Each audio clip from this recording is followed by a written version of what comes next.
नहीं सकी। मेरे नजदीक में शिव आए थे और मैं जा ना पाई। इतने नजदीक में कथा हुई और मैं जा ना सकी। मांगा है भोलेनाथ से वरदान लेके भी, ये उसकी कृपा होना चाहिए और जब तक उसकी कृपा नहीं होगी तब तक कुछ प्राप्त नहीं हो सकता। कल एक भैया हमसे प्रश्न कर रहे थे, हम कल मिलने आए तो उन्होंने प्रश्न किया, क्यों गुरुजी आपकी जहां भी कथा होती है वहां लोग बाग हर कुछ डालना चालू कर देते हैं, आपकी बुराई करना चालू कर देते हैं, ऐसा क्यों होता है आपके साथ में?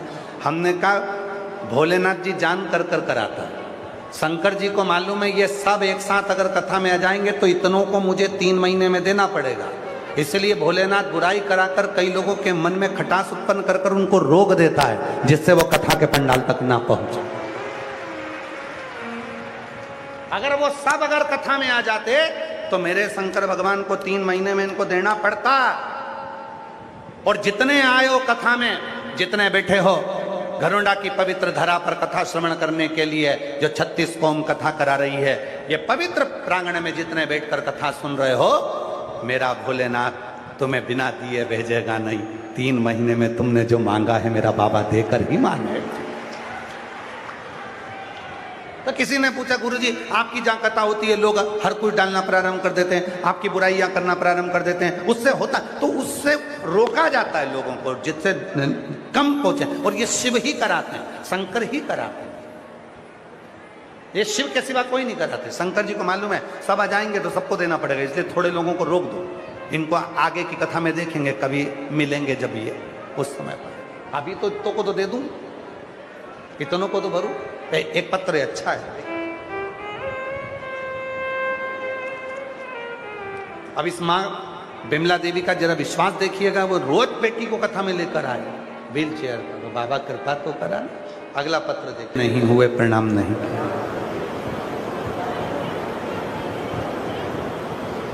शिव और गुरु,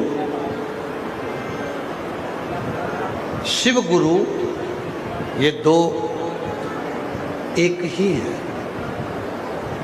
चाहे गुरु को शिव मानो चाहे शिव को गुरु मानो, अगर आपने हृदय से प्रत्येक जीव में, हम तो यहां तक कहेंगे तुम्हारे घर में पति है, पत्नी है, माँ है, पिता है, बेटे हैं, बेटी हैं, देवर है, जेठ है, सब में शिव को देखो ना।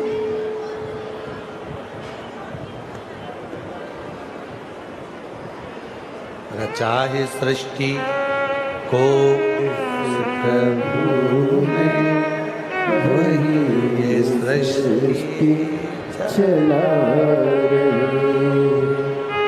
जो पेड़ हमने लगाया पहले, जो पेड़ हमने लगाया पहले, उसी का फल अब हम पा रहे हैं। रचा है सृष्टि को जिस प्रभु ने, वही ये सृष्टि चला रही।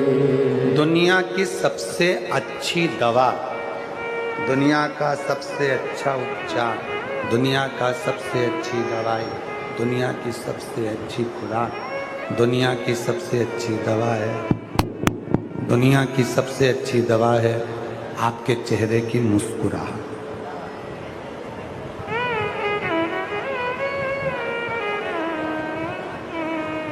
दुनिया की सबसे अच्छी दवा है आपके चेहरे की हंसी, दुनिया की सबसे अच्छी दवा है आपके चेहरे की मुस्कुराहट, आपके चेहरे की हंसी।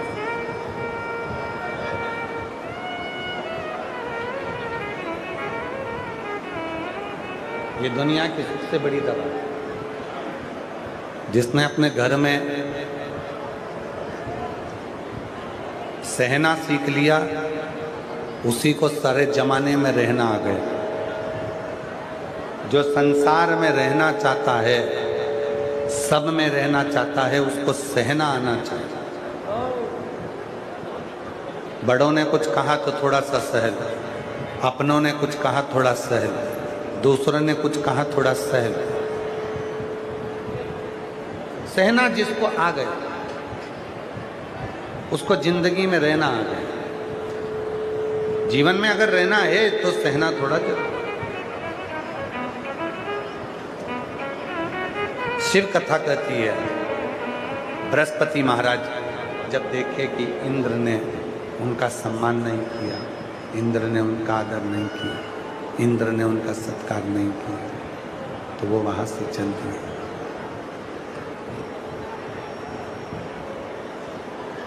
वहां से उठे और चल दिए।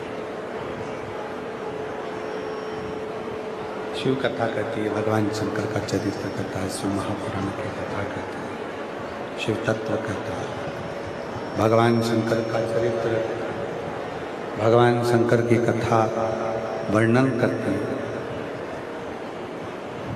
भोलेनाथ बाबा की ये पवित्र कथा कहती है कि गुरु बृहस्पति वहां से चले गए। इंद्र के मन में आया कि गुरुजी चले गए तो क्या हुआ, मैं दूसरा गुरु बना लेता। और इंद्र ने विश्वरूपा जी को गुरु बनाया। जब विश्वरूपा जी गुरु बन गए, उनके 3 मुख थे। कई लोग बड़े विचित्र होते हैं जो कह देते हैं एक बार गुरु मंत्र ले लिया और मान लो वो गुरु मंत्र हमको याद नहीं रहा या गुरु जी चले गए तो क्या हम दूसरा मंत्र ले सकते? लोग दूसरा मंत्र ले लेते, दूसरे से फिर तीसरा मंत्र ले लेते, तीसरे से चौथा मंत्र ले लेते और उनकी पूरी जिंदगी ऐसे निकल जाती है कि यहाँ भी मंत्र ले लो, वहाँ भी मंत्र ले लो, वहाँ भी मंत्र ले लो, वहाँ भी मंत्र ले लो। सारे मंत्रों में भटकते हुए, सारे मंत्रों में घूमते घूमते उनका पूरा जीवन ऐसे निकल जाता है। उनकी जिंदगी पूरी ऐसे निकल जाती है, उनका जीवन पूरा ऐसे निकल जाता है। शिव कथा करती है एक साथ है सबसे, भगवान शंकर का चरित्र कथा, शिव महापुराण की कथा करती है। भगवान शंकर का चरित्र कथा है, शिव तत्व कथा है, शिव पुराण कहती है, शिव महापुराण की कथा वर्णन करती है। एक मंत्र यदि आपने कोई पकड़ रखा है, एक गुरु की शरणागति यदि आपने पकड़ रखी है, तो फिर आपको भटकना नहीं है, वो आपको फल देगा। हो सकता है कि थोड़ा सा समय लग जाए। एक पत्र अच्छा है,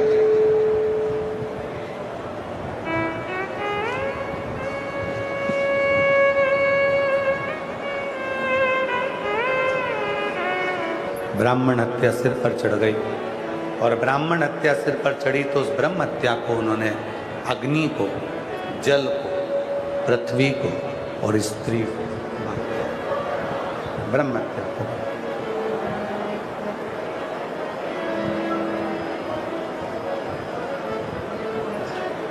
बाद में दधीची ऋषि की अस्थियों से वत्रासुर का अंत होता और शिव की कृपा से एक बालक सुवर्च का गर्भ से पिपलात का जन्म। पिपलात का जन्म शिव महापुराण की कथा कहती है, भगवान शंकर का चरित्र कहता है, शिव तत्व कहता है, भगवान शंकर की कथा कहता है, शिव पुराण कहता है। जब हमारी भक्ति, जब हमारा भरोसा दृढ़ होता है, विश्वास जब दृढ़ होता है,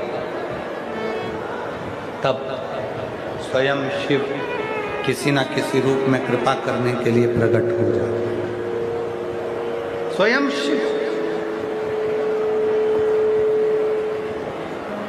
हम तो यहां तक कहेंगे, आप अगर शंकर जी के मंदिर में एक लोटा जल चढ़ाने के लिए जाते हो, आप शिव जी के मंदिर में एक लोटा जल चढ़ाने के लिए पहुंचते हो,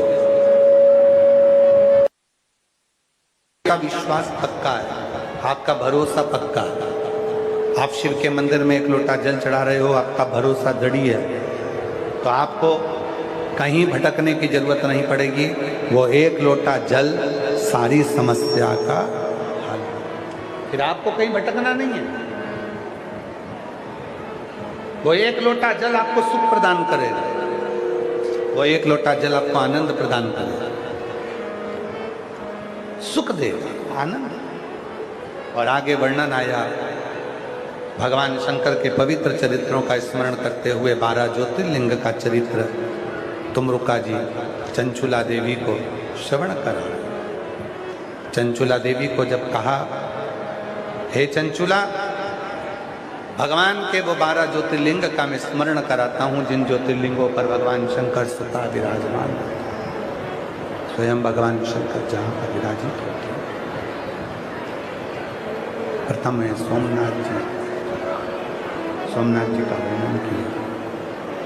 प्रथम ज्योतिर्लिंग के रूप में भगवान शंकर के, प्रथम ज्योतिर्लिंग के रूप में भगवान श्री सोमनाथ जी का वर्णन किया। चंद्र को काया का रोग हो गया था, वो काया का रोग चंद्र का मिट नहीं रहा। उस काया के रोग को चंद्रदेव जब धारण करे, देव ऋषि नारद का मिलना हुआ और देव ऋषि नारद ने शिव भक्ति में लगा दिया। चंद्रदेव ने भगवान शंकर की साधना आराधना करना प्रारंभ करी और चंद्रदेव की काया का रोग मुक्त हो। शिव महापुराण की कथा कहती है, शरीर में अगर कोई रोग आया है, शरीर में अगर कोई रोग एकत्रित हुआ आया है, तो वो रोग अगर मिटेगा तो केवल देव अधिदेव महादेव को जल चढ़ाने से मिटेगा और शिव की भक्ति से, शिव की साधना से, भगवान शंकर की आराधना से, भगवान शंकर की भक्ति से।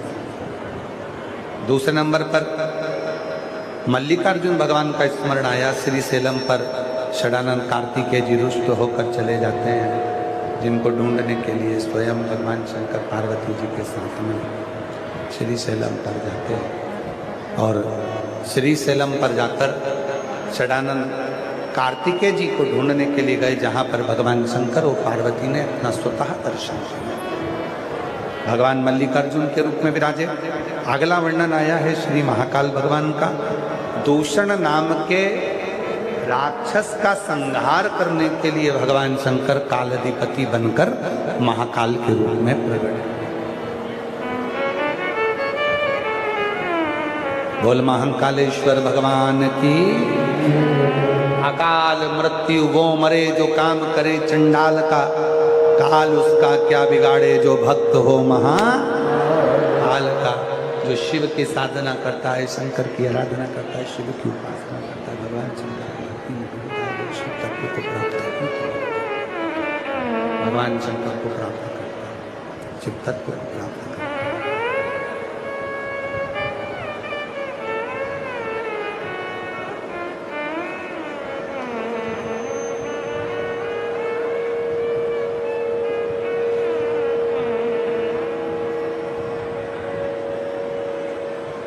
अगला वर्णन आया है श्री ओमकारेश्वर भगवान।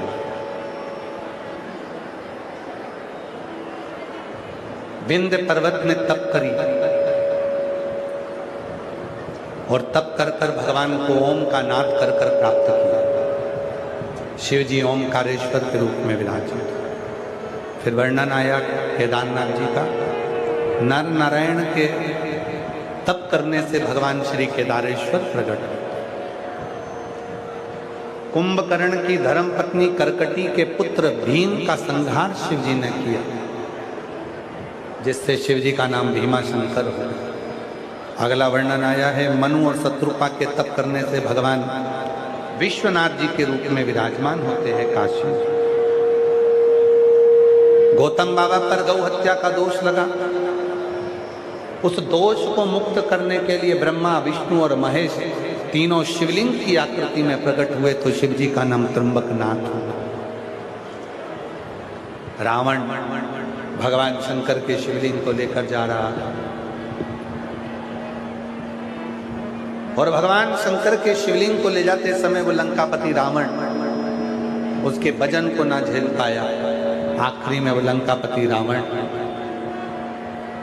शिवलिंग को भूमि पर रख देता है, जिससे बाबा वैद्यनाथ जी के रूप में प्रकट हो, भगवान वैद्यनाथ जी के रूप में प्रकट हो। अगला वर्णन आया है नागेश्वर का। दारुक नाम के राक्षस का संहार भगवान ने किया और नागेश्वर बनकर प्रकट हुए। फिर अगला वर्णन है श्री रामेश्वरम का।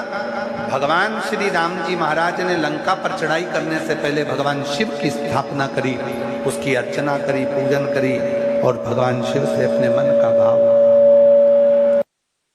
भाव कर भगवान रामेश्वरम के रूप में स्थापित हुए। फिर अगला वर्णन आया है कृष्णेश्वर का। सुधर्म नाम के ब्राह्मण की पत्नी थी सुदेया और घूष्मा। घूष्मा को बेटा हुआ, उसने सुदेहा को दे दिया अपने पति के